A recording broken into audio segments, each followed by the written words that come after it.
Pro skateboarders are endlessly searching eBay today to find old, terrible quality skateboards just like this one.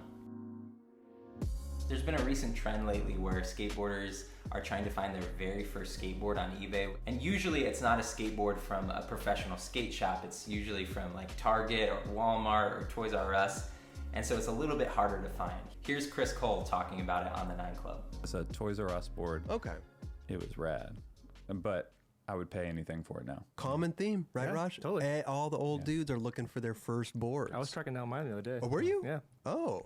See, tracking down boards is hard already. Of course. Tracking down some Toys R Us board that no one kept. Yeah. I need to find a photo of it. Yeah. And then just make it. So after watching that episode, it made me think back to my first skateboard, and like I remember there being an alien on like a skateboard in space. That's all I remembered. So I just got on eBay and I searched skateboard alien space. Then I remembered the word Veriflex. And the reason I remembered the word Veriflex is because I remember distinctly putting a sticker over the word Veriflex. And then after hours of searching, I found my first skateboard. This is it. You can see the graphic, an alien, sort of on a skateboard. It's more like a rocket ship board, but got the thumbs up in there because he's down to party. It's got this Veriflex sticker on the bottom that tells you to wear a helmet and stuff, and it's got all these safety rules. It's got the original barcode, and I guess the actual model of this is Alien Boy because they couldn't think of anything better. It's a super sketchy, like, made board. Like, you can tell it's not very well stained into the wood or screen printed. It looks like it's just a graphic that was just sort of stuck on top of this board. Veriflex was not a cool company when I was a kid at all. When I was riding this skateboard as a kid, like, people were already riding boards that really looked like what people are riding today. And so having this like bezel around the board was not cool at all. Like, the grip tape was not cut on this board. It was just sort of laid there. And the bolts stick so far. I don't know if you can see that, but the bolts stick so far, they're kind of bulbous on top of the grip tape.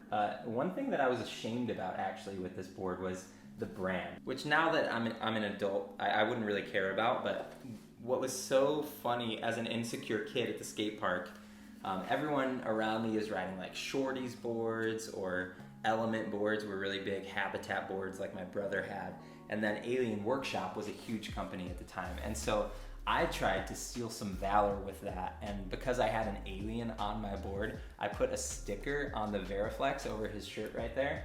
I put a sticker on it, and I told everyone that it was an Alien Workshop board just to score a little bit of extra cool points with the guys at the skate park. I think most people probably have a story where they got their first board from like a Target or a Toys R Us rather than a real skate shop, because when kids want to pick up skateboarding, the first thing their parents do isn't just to go to a professional skate shop and drop $150 on a toy that they think that their kid is just gonna lose interest in a couple months.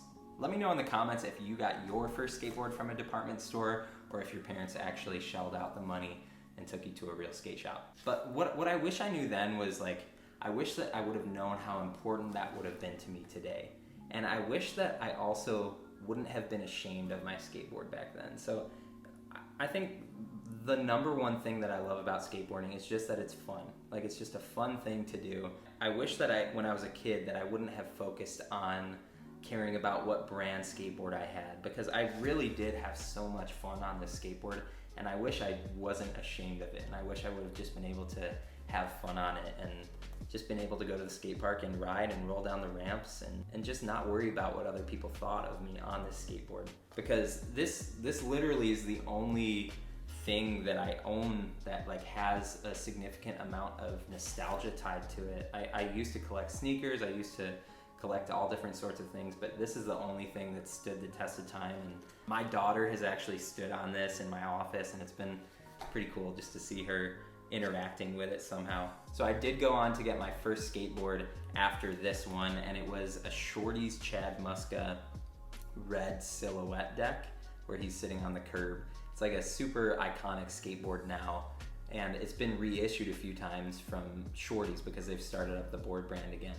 And I thought about buying one of those reissues, but the only board that I really care about from my childhood was my first skateboard. So my name is Hunter, and I'm the Skateboard Dad, and I want to encourage you to find time today to do what you love. Make sure to like and subscribe, and I'll see you next week.